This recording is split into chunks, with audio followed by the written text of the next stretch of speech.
नमस्कार, मैं ओम प्रकाश टाक Shri Siddhi Vinayak YouTube study channel में आपका स्वागत करता हूं। देखिए प्रिय विद्यार्थियों, हमने पीछे मूल अधिकारों के बारे में चर्चा की थी और आज हम मूल अधिकारों से आगे कुछ पढ़ेंगे। देखिए, मैंने आपको मूल अधिकार जो आपको बताए, मूल अधिकार जो है, मूल अधिकार आपको बताए मैंने 12 से 35 तक, 12 से 35 तक मूल अधिकार है। और इसके बाद में चलेंगे नीति निर्देशक तत्व, और ये चलेंगे अनुच्छेद 36 से 51 तक। 36 से 51 तक नीति निर्देशक तत्वों के बारे में हम पढ़ेंगे।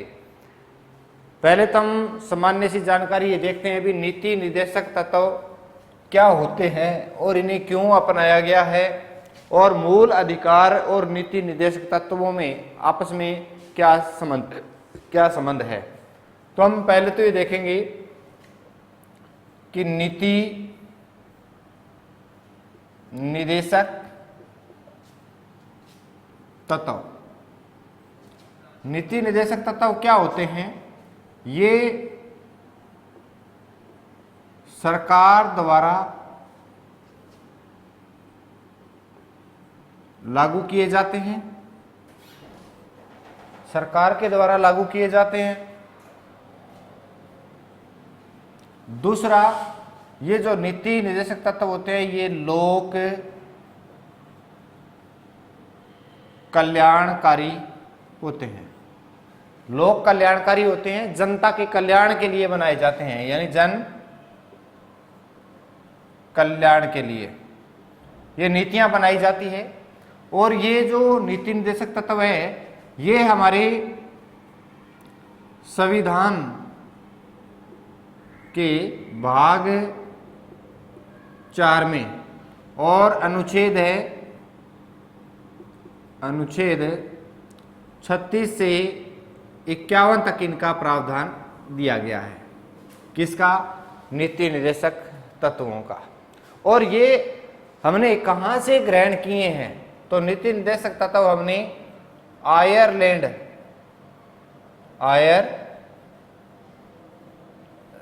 के संविधान से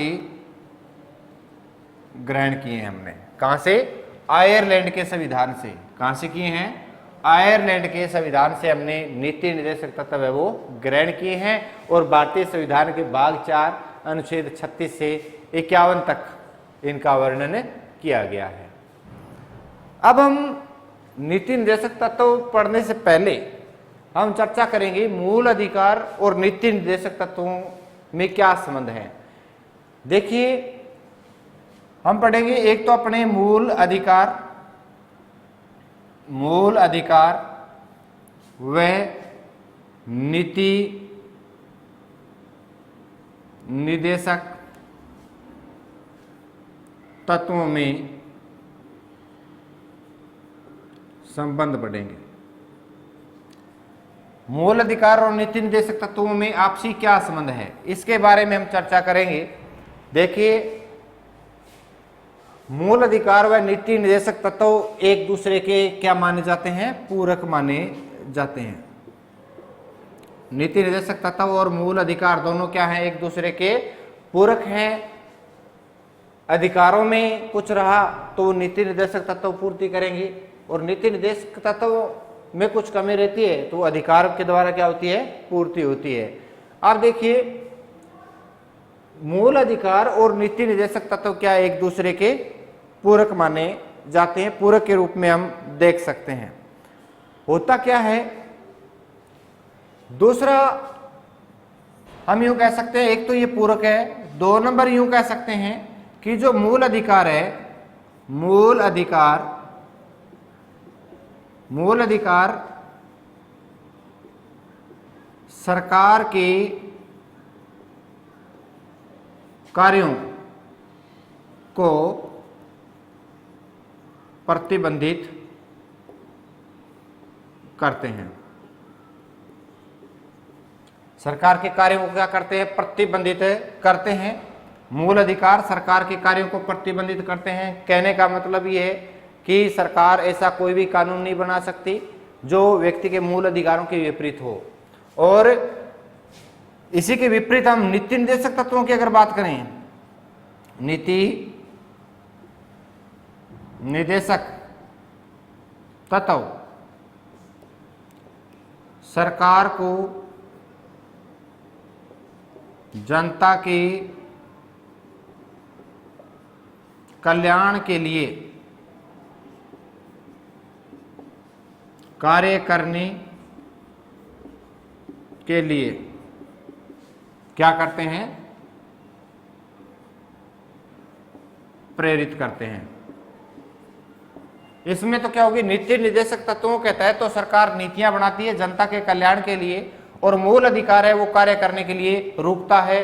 तो इसका मतलब नीति निर्देशक तत्व तो ये कहते हैं भी सरकार को जनता के कल्याण के लिए कुछ कार्य करने चाहिए, लेकिन मूल अधिकार ये कहता है भी सरकार को कोई कार्य नहीं करने चाहिए। तो कहने का मतलब ये है कि मूल अधिकार है वो तो सरकार के कार्यों पर प्रतिबंध लगाते हैं, और नीति निर्देशक तत्व है वो सरकार के द्वारा कार्य करने के लिए, सरकार को कार्य करने के लिए क्या करते हैं, प्रेरित करते हैं। दूसरा, अब हम देखते हैं मूल अधिकार और नीति निर्देशक तत्व दोनों और किस प्रकार से एक दूसरे से क्या है, बिल्कुल भिन्न है। तो आपको पता है कुछ कार्य करने के लिए एक तो प्रेरणा देते हैं, दूसरा ये है कि जो मूल अधिकार है, मूल अधिकार की अगर बात करें, मैं ये लिख देता हूं, मूल अधिकार है वो क्या होते हैं, व्यक्ति के व्यक्तिगत अधिकारों की रक्षा करते हैं। व्यक्ति, या यूं लिखें यहां, मूल अधिकार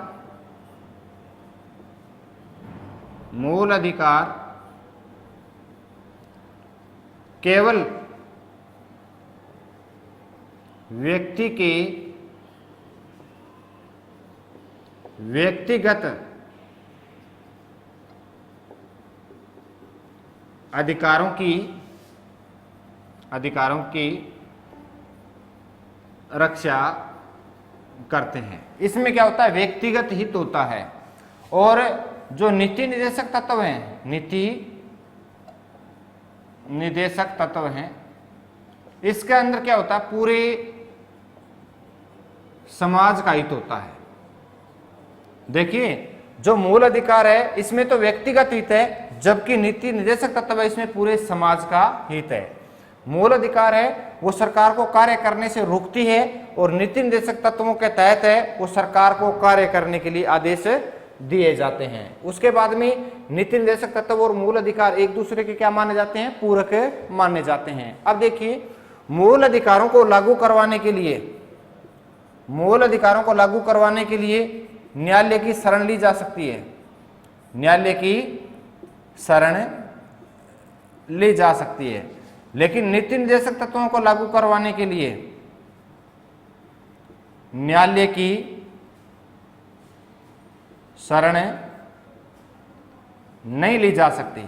अब देखिए दोनों में कितना संबंध है, कितना अंतर है कि मूल अधिकारों को लागू करवाने के लिए, मूल अधिकारों का हनन होने पर हम सीधा कहां जा सकते हैं, सुप्रीम कोर्ट या हाई कोर्ट के अंदर शरण ले सकते हैं। लेकिन नीति निर्देशक तत्वों को लागू करवाने के लिए हम न्यायालय के अंदर नहीं जा सकते।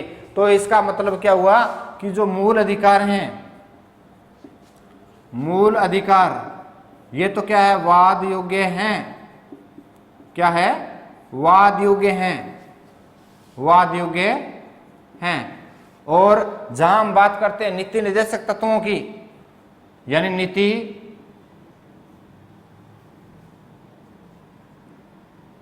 जो नीति निर्देशक तत्व हैं, नीति निर्देशक तत्व ये क्या है, न्यायालय के अंदर वाद योग्य नहीं है। अब देखिए अपने कितने प्रकार के संबंध हमने पढ़े। पहला संबंध तो ये पढ़ा कि नीति निर्देशक तत्व और मूल अधिकार वो एक दूसरे के क्या है, पूरक है। अगर एक दूसरे के अंदर कोई खामी या कमी रह जाती है तो वो क्या कर देते हैं, पूर्ण कर देते हैं।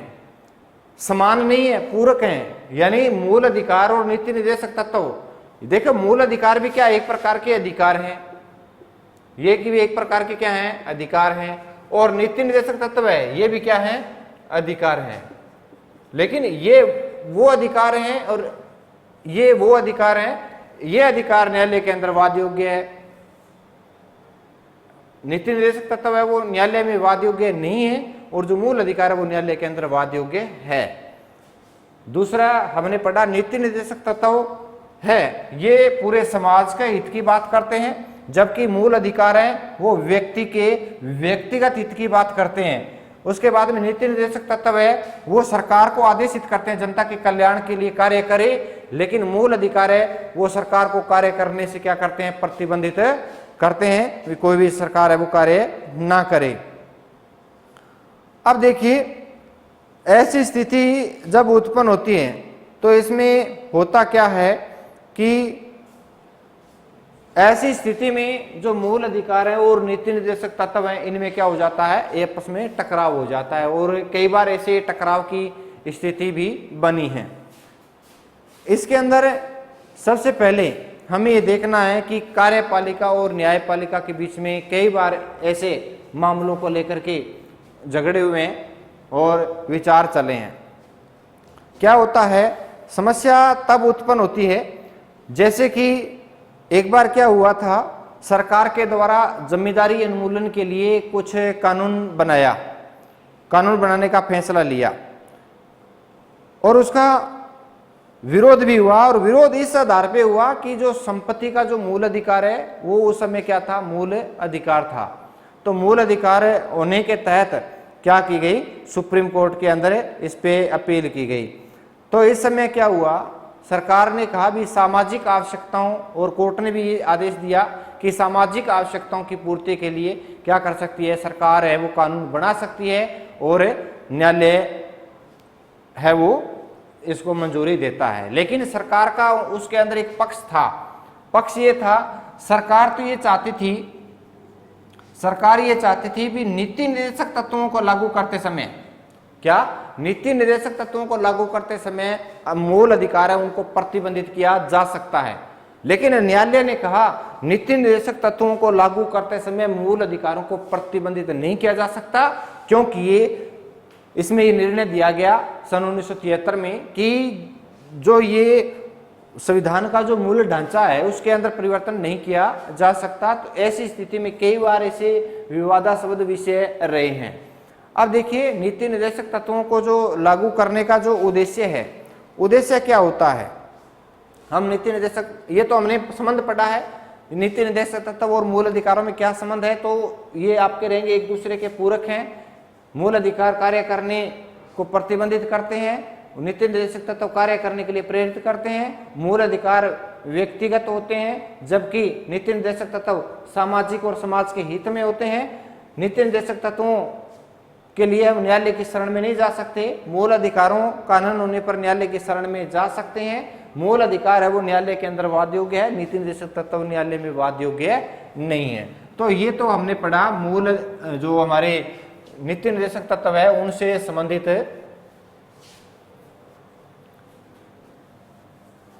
जो विचार थे। अब हम देखते हैं आगे नीति निर्देशक तत्वों का उद्देश्य क्या है। हम क्या पढ़ेंगे, नीति निर्देशक तत्वों का उद्देश्य क्या है। तो पहले तो मैंने आपको ये बताया भी नीति निर्देशक तत्व हैं वो भारतीय संविधान के भाग 4 में है। उसके बाद में आपको ये बताया कि अनुच्छेद 36 से 51 तक इनका प्रावधान है। उसके बाद में आपको ये बताया कि ये हमारे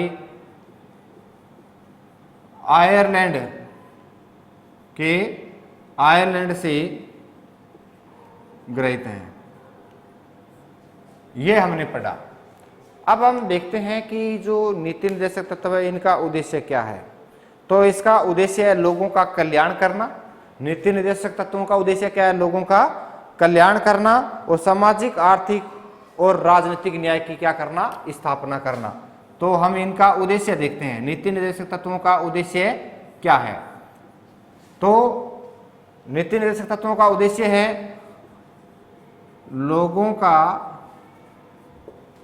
का कल्याण करना और सामाजिक प्लस आर्थिक तथा राजनीतिक न्याय की क्या करना, स्थापना करना। तो देखिए नीति निर्देशक तत्वों का जो उद्देश्य है वो स्पष्ट है, क्या करना, जन कल्याण करना, जनता का कल्याण करना। इस लोगों का कल्याण को हम लोक कल्याण भी बोल सकते हैं। देखिए लोक कल्याण करना या इसे जन कल्याण करना, और इसे हम क्या कह सकते हैं, सामाजिक कल्याण करना। ये क्या माने जाते हैं, उद्देश्य माने जाते हैं। तो नीति निर्देशक तत्वों के उद्देश्य आपको समझ में आ गए होंगे। इसके तहत क्या होती है, सरकार के द्वारा समान रूप से जो नागरिक है, नागरिक संहिता है, मद्यपान निषेध है, घरेलू उद्योग है, इनको बढ़ावा दिया जाता है। पशुओं उनको मारने पर जो नियम है वो बनाए जाते हैं, रोक लगाई जाती है। ग्राम पंचायतों को गठन किया जाता है। इसके तहत क्या बनाती है सरकार, नीति निर्देशक तत्वों के तहत सरकार के द्वारा नीतियां बनाई जाती है, जिसके अंदर क्या होता है, जैसे पशुओं